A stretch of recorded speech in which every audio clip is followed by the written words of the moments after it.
Hey guys, Chris Wong. I'm filming this video as of February 7th, 2026, and I'd like to talk about what I'm going to do going forward and my margin call experience in the last few days.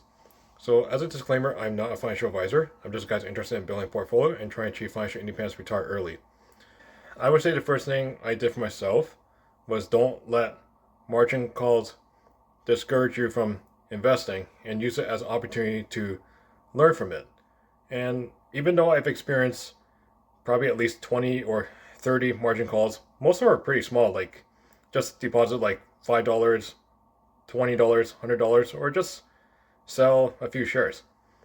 But in the last few days, because of the Bitcoin dropping, I experienced much bigger margin calls, and even one to the point where I even asked my wife for some cash because I wasn't getting another paycheck for at least another week, and the dividends were not going to pay out for at least another 2 days.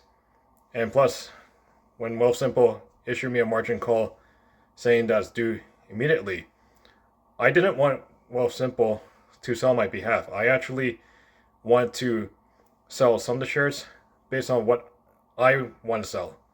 So the reason why I just asked my wife for some cash is because I didn't want to just focus on selling. And usually selling a margin call, I found from experience, it's a lot easier for me to settle a margin call by depositing cash. But if I don't have enough cash, then I have to sell. So the biggest reason why my portfolio went into margin call is because I hold plenty of shares of MSTE and other micro strategy ETFs like MSTW, MST, and even MTYY by Granite shares.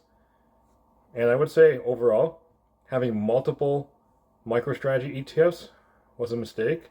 I wish from the beginning I just focused on MSTE due to withholding tax. So from trying to sell on margin calls, I did whatever I could not to sell my main core positions, like the ones that pay out most of my dividends and the ones I'm willing to hold long term. So I was going to do whatever it takes not to sell HHIS, Biggie.to, HYLD. And if I were to sell something, I actually sold ENCL.to, and I sold some shares of SDAY. And I sold both of them for a profit. And I actually willing to buy shares of SDAY and ENCL again. I'm just waiting for the share price to go back down. Now with SDAY, because it's based on US equity, I'm not sure when I'm going to see it at around $23.50. But I do think going forward, I want to hold SDAY for the long term. And I think holding SDAY, it's actually good to hold even if the market drops. I found so far, since the ups and downs of holding SDAY, it wasn't that big of a drop overall compared to like some of the other ETFs. And even compared to QDAY, I found SDAY had less fluctuation than QDAY. In previous videos, I talked about reducing my holdings of US listed ETFs in my margin account and even my TFSA in the future because it was affecting my total return with the withholding tax. And with the withholding tax in my margin account, it was affecting my buying power available to withdraw out of the account. So I actually luckily sold QQQY by Defiance in my margin account before it dropped a lot. And after QQQY dropped, I actually managed to reduce some shares of YQQQ. I didn't want to sell all my shares of YQQQ because I don't know if the market is going to go down even further, and YQQQ goes up a bit when the Nasdaq goes down. But in the long term, I don't know if holding YQQQ or even other inverse ETFs, could I still sell them at a profit if it's single leverage or no leverage at all, but still make some money like even a couple years later as the indexes continue to grow in the long term with some dips. I also want my portfolio to grow more. I want my margin to be paid down more to feel more comfortable to sell more shares of YQQQ to open up my buying power available. When the MicroStrategy and Bitcoin dropped down, I realized I actually ran out of shares of WNTR because I kept selling shares of WNTR every time MicroStrategy went down. And even though I profited from selling WNTR and I still collected some dividends, so because of the experience of the total return with the withholding tax with the US listed ETFs, I decided to shift my focus more towards Canadian listed ETFs and just use the dividends to pay down margin, or just when I have the dividend pay back the margin, I can make a similar decision like I just got paid. So if I decide to buy more on margin in the future, then I will only buy less than what the dividend is. Or if I need to spend money out of my margin account, I would just spend less than what the dividend pays on the margin account. So I already been investing since 2022 income style ETFs. So I know approximately what dates the dividends pay out. So I know I can spend money certain ways out of my portfolio and out of my work money. I would say going forward, as much as I want to buy more shares of MSTE, HBTE, BCCL, I'm going to buy them in my joint account, because the joint account is not connected to the buying power of my margin account. And even if I do want to buy more in my TFSA, it's going to affect my buying power in my margin account. So the main reason why I got a much bigger margin call last Thursday compared to the other days during the week was because MSTE eventually went to 100% margin requirement.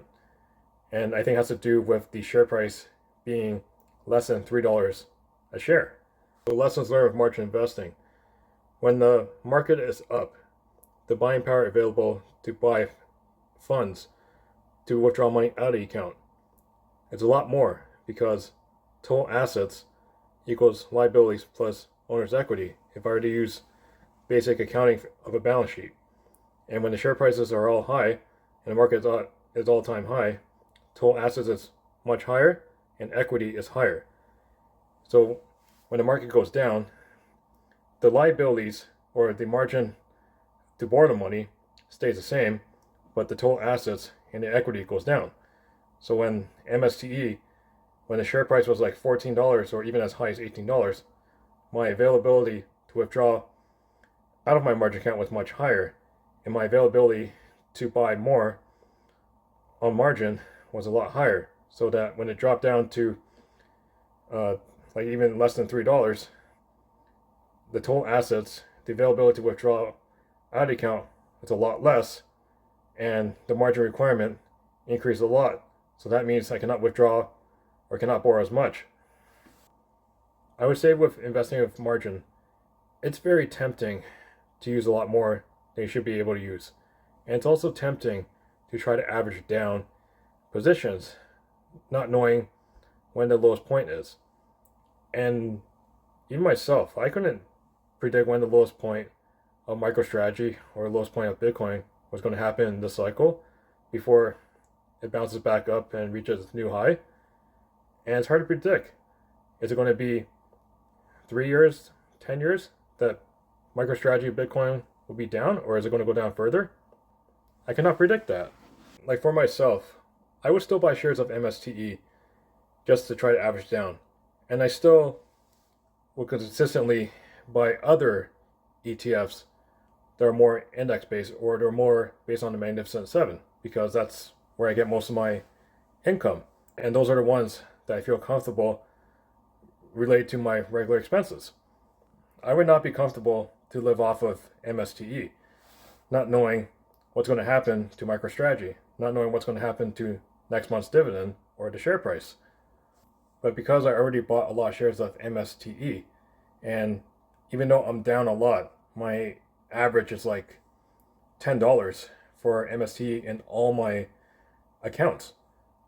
So I'm still going to buy more, but over time, I'm just going to be a bit slower compared to like just trying to use margin and try to average down.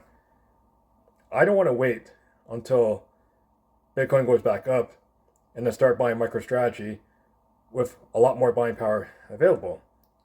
I want to pay at the lowest price possible whenever there's opportunities. I hope you guys liked the video. If you liked the video, please give me a thumbs up. Otherwise, please subscribe to my channel for future videos. Thank you guys for watching.